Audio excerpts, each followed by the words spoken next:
Hey guys, it's me. So, quite a few people have asked about beadwork. I do a lot of beadwork. I have like 3 different pieces going on my desk right now. And this video is going to be an introduction to the tools used for beadwork, the kind of things you need to buy if you want to start doing this. So let's get started. First things first, thread. When I started bead weaving when I was like 12, I didn't bother reading any instructions about what to use. I just went straight in with what I had in my cupboard, which was embroidery thread. Don't use that. When you're doing beadwork, you're pulling the thread very tightly. Embroidery thread's going to snap. Don't use it. Instead, there are kind of 2 types of beading thread I like to use. The first one is nylon thread.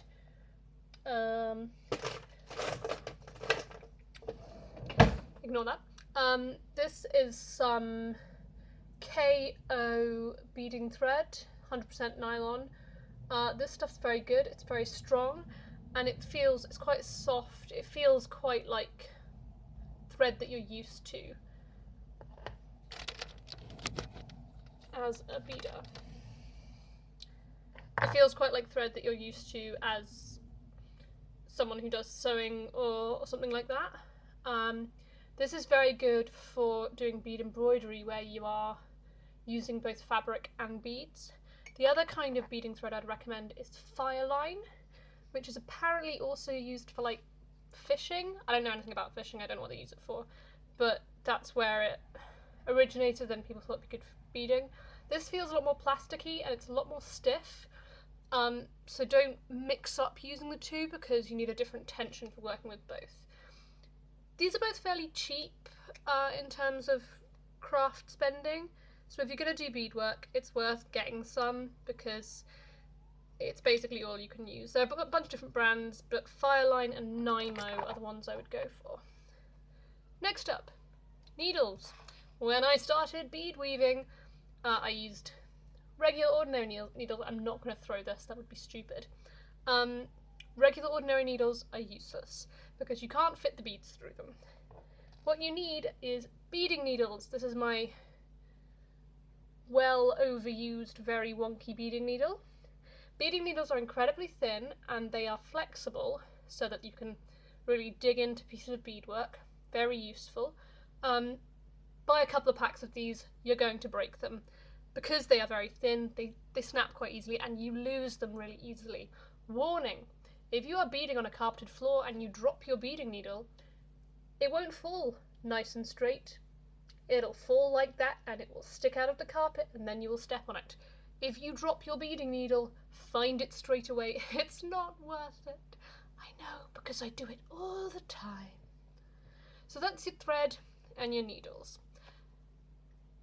Beads.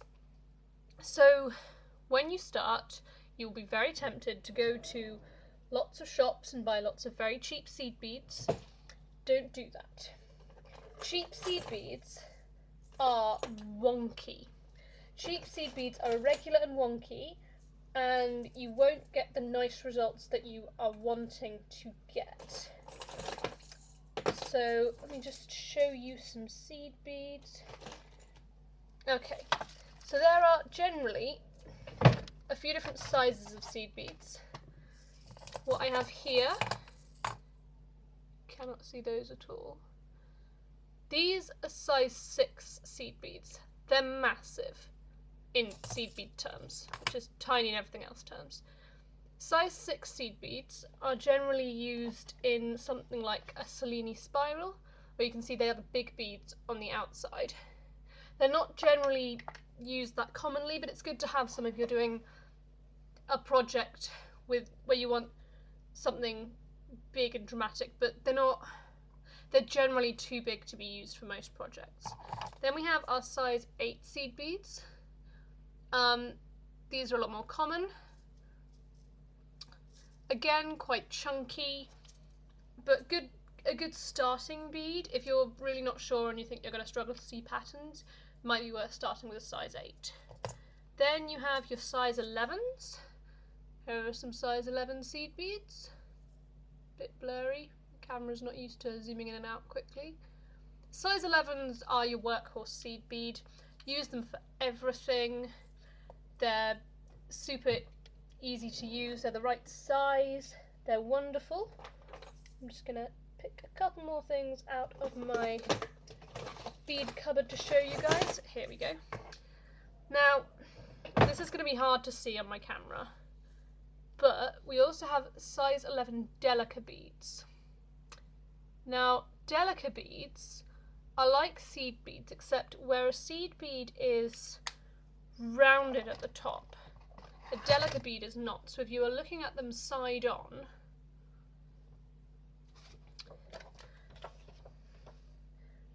a seed bead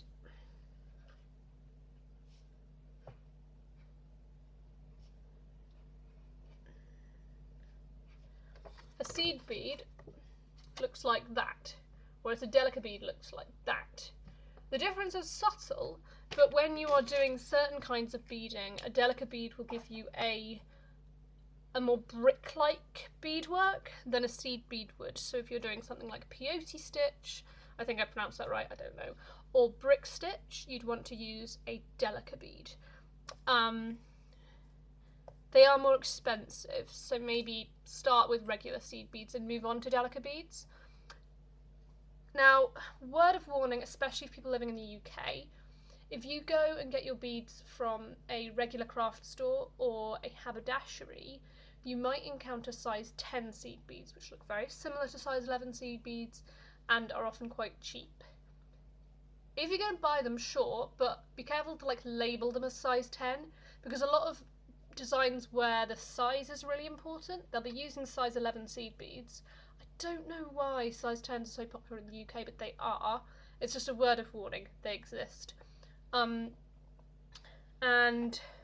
last but not least, we have size 15s, which are tiny, so I'm not going to get them out of the pot. These are basically the smallest size seed beads you can buy.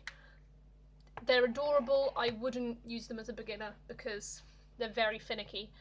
And another quick word of warning on seed beads. Yeah, the cheaper ones tend to be,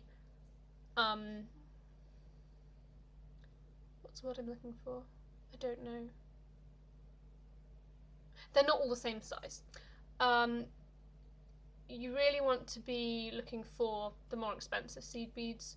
Toho seed beads are quite good. I can't remember the name of the other seed bead company. But yeah, you want to be getting them from a proper bead website and making sure that they are really... No, words. What are words? We don't know.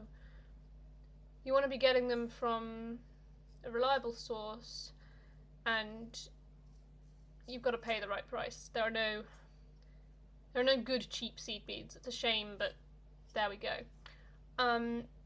In terms of starting, I would start with bead netting patterns. These are the easiest ones to do. There's a website called Beads Magic, I think. I'll put a link down below, which has loads of free beadwork netting patterns, and they're all really beautiful. They take a while, but it's really easy to follow the patterns. The other advantage to netting is if you do buy cheaper seed beads, netting is quite forgiving on irregular seed beads, so it's not the end of the world. Yeah, hopefully my next tutorial will be how to finish beadwork, how to weave in the threads, that kind of thing. But this should be enough to be getting on with in terms of what you need to buy in order to start doing beadwork.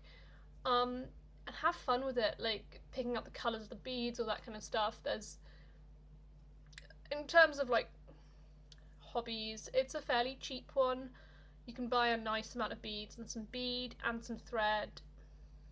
You can buy a nice amount of beads and some thread and some needles for like under £20, and then you're sorted. It can then get a very expensive hobby when you do what I do, which is buy millions and millions of beads, but it's cheap to start. Yeah, if you have any questions or thoughts or comments, put them below, and please like the video, subscribe, do all that good stuff, and look out for my next video, which will hopefully be another beadwork video. Bye!